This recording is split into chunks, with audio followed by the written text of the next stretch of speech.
As time goes on, and being a gamer for longer than most people have been alive, I find that we are heading towards a very strange period in the gaming industry. One that seems to be a perfect parallel for politics in America. It's becoming very polarized.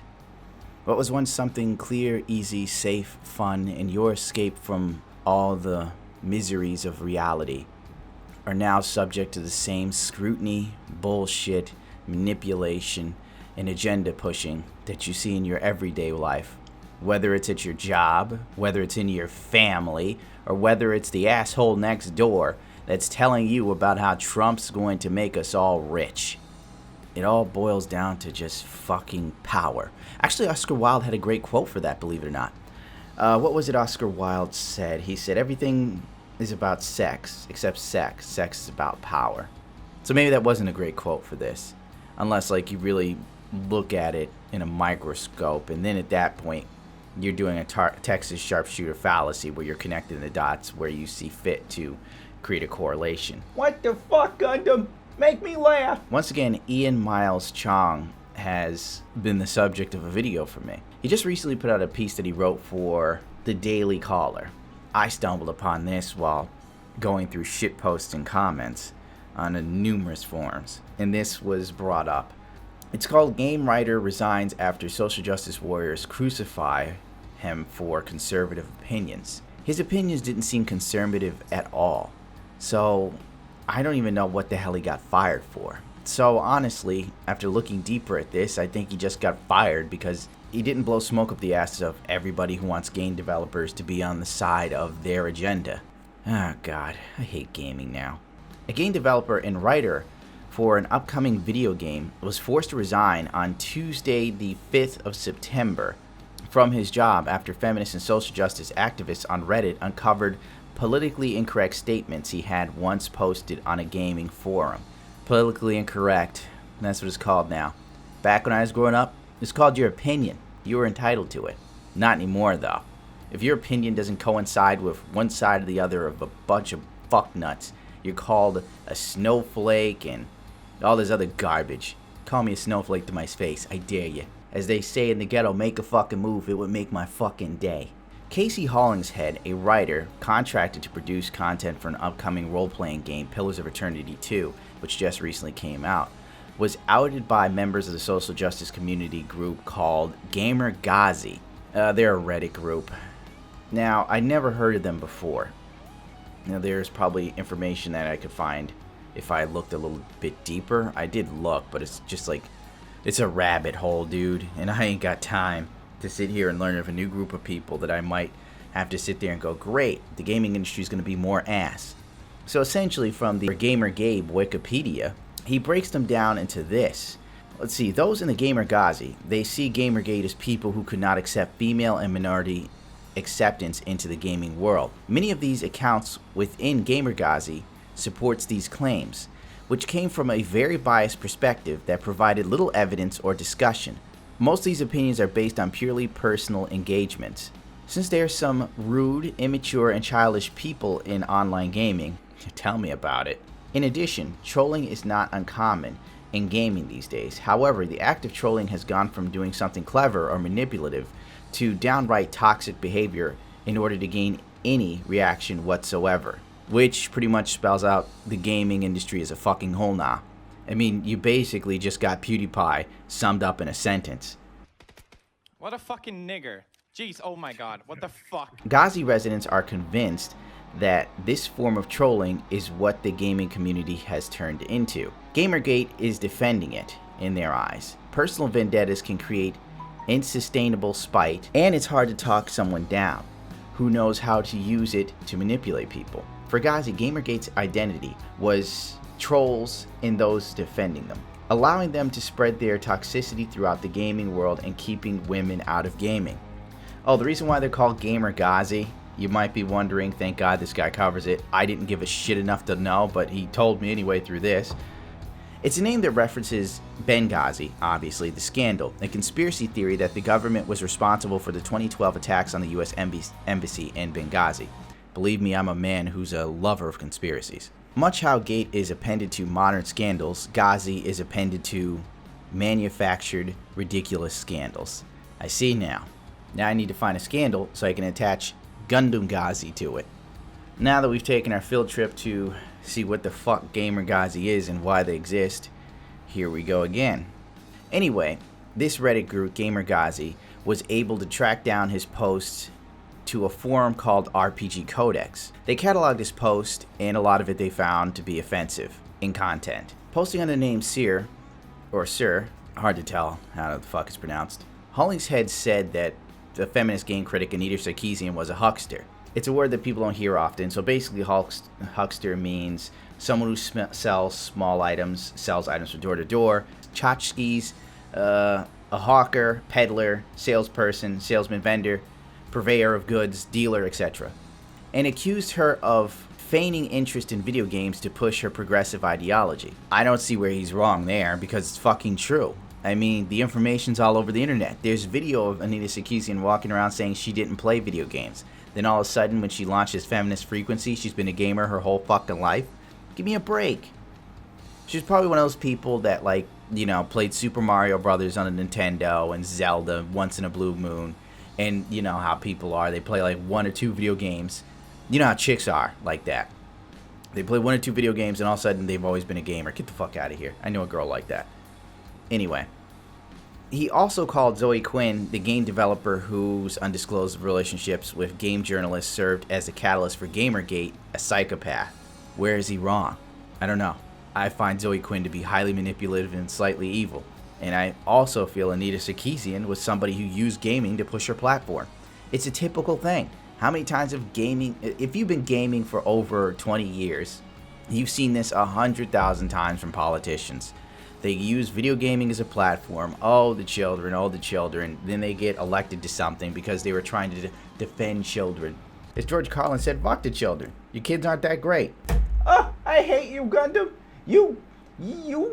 I don't know if you're a socialist, liberal, or a fucking conservative cuck. Now you got Anita Sarkeesian and her ilk using video gaming as a catalyst to push all sorts of weird fucking gender-specific crazy shit. You're a dog, you're a cat, you're not a man, you're not a woman, you're not born a gender, your gender's assigned to you by society. Craziness. Hollingshead was highly critical of social justice wars in the video game industry, lambasting their efforts to shoehorn in progressive storylines and characters into gaming. Mass Effect Andromeda. And I quote, "Basic fact is that some people can't handle women in video games, literally speaking," he wrote in one post.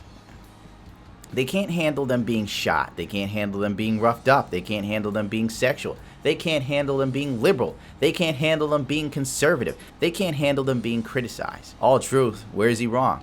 You want to see a game where this is a perfect fucking analogy for this? Mad Max. Decent game. But have you played Mad Max? Have you ever realized that the only raiders are men, and the only dead bodies, the only bodies you can, cannibalize and eat, they're all men. Everything that dies and gets fucked up is a man. The only thing that's in pristine condition and fine is like a woman and a small child. It's like in gaming, there's like a line you can't cross. Women can't be fucked up and neither can kids. When they had the killable children mod in Skyrim, I went crazy as a werewolf. I was chewing on kids' heads. Walking up and, "Hey mister, can you spare a quarter?" "No!" Turn into a werewolf and kill the kid and everybody who sees it. Gundam, you're sick. Unsubscribed. Criticizing the concept of objectification, Hollingshead described the so-called critique of female characters in video games as a double helix of hypocritical bullshit that you never see applied to male characters. My God, how is this conservative? The man's speaking the truth. God, this shit can be applied to real life. I mean, for real. Think about it, dude. Think about it. Think about your life. If you're a guy, how much shit you gotta go through to be noticed. And then think about it for a chick. How little she has to try if she has a pulse and a decent face. Gundam, you're a sexist pig! Yeah, I'm going over the line.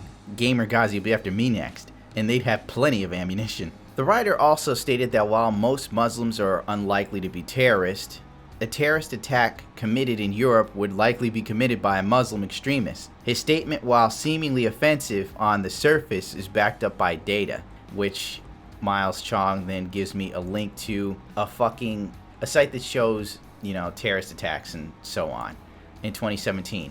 And you know what's weird? I read this like 2 or 3 days ago, never got around to it. And then London gets bombed literally yesterday, their trains, by terrorist attacks. It's kind of odd timing. I don't know if that falls under coincidental or just ironic. I don't know. Do they even have that right now? But then again, the conspiracy theorist in me also thinks false flag operations. But listen, you know, Brexit promise versus Brexit reality. I shouldn't even be getting into that.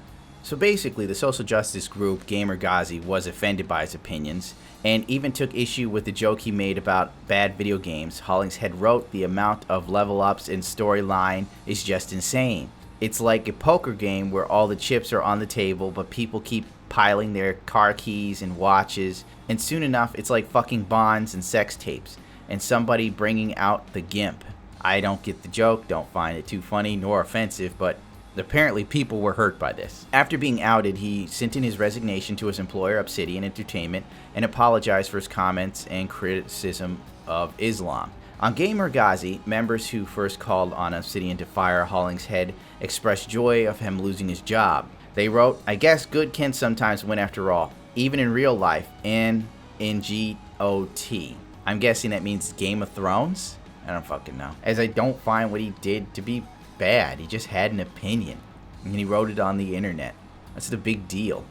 But then again, you know, I guess I could see the Muslim comment upsetting people. I mean, it's kind of sad. In all honesty, this seems like a disease or a sickness. One that, honest to God, I don't know if there is a cure or ever will be a cure. As time goes on, I find that we've become more and more a society based on focusing on wrong think. That's the next step. Pretty soon people are going to be hammering you nuts to the wall because you thought something, or they think you thought something. It really feels like we're heading towards an Orwellian world, and nobody sees it except people who read the book 1984. On one hand, I want to suggest to you, read the book 1984. But on the other hand, I want to say to you, don't read the book 1984. It'll scare the shit out of you. I don't know. It's sad, really. The gaming industry and gaming culture, as it becomes more mainstream, then becomes more susceptible to criticism, to scrutiny. And once something becomes mainstream, it then has to become homogenized. It has to be accessible to everyone. And that is why I never wanted gaming to become the hobby it's becoming now, because then it gets ruined. The masses are a simple breed, a simple bunch. And I'm not taking that statement back, because frankly, if the masses were awake, I assure you the two-party political system would be vastly different than it is. There'd probably be more than two fucking choices here in America, but I digress. The gaming industry as a whole is going down the tubes. Whether you like it or not, whether you believe it or not, whether you see it or not, give it time. One day, everything you thought was fine, the rules will change, and you'll be sitting there confused as I am. See, now I may look like a fool to some, or a guy grabbing his balls and popping off at the mouth. But you wait and see. Give it time. It reminds me of a French catacomb, where they have all these skulls and stuff adorning the tunnels of the catacomb. Oh God. And on one of the skulls, it had some sort of phrase, as I don't speak French, but I can translate it loosely to English. It had something to the effect of, "Look upon me and know that what you are, I was, and what I am, you soon shall be." And not to leave on a somber note, let's go for Russian proverb. Hope is always the last to die. And on that note, I'm the hell out of here, because this story is actually kind of just another omission of how bad the gaming industry is, and I don't need to be depressed any more than I already am. I go to therapy enough as it is. Rate, comment, subscribe if you so choose to. If not, to hell with it. As I won't hold you to any candle to do any fucking thing for me, because frankly, you're not obligated to, nor shall I beg you to or demand you to. You are free will, and I am a strong believer in free fucking will. Oh God, I tried so hard not to curse. I'm sure it slipped out a couple times. But just know, in following me and supporting me, you bring me one step closer to being a voice that cannot be ignored in the industry. As one of the men who cannot be bought and sold for simple tchotchkes, or not having the courage to sit next to Anita Sarkeesian and actually calling her out on her BS and getting punked and treated like a fucking victim. Which is the irony, because the fucking press conference was about bullying, and then you watch a fat man with a whole bunch of fucking followers get bullied by a scrawny little angry lesbian. I mean, feminist. Up, he went there. I know you're not talking about my favorite boogie.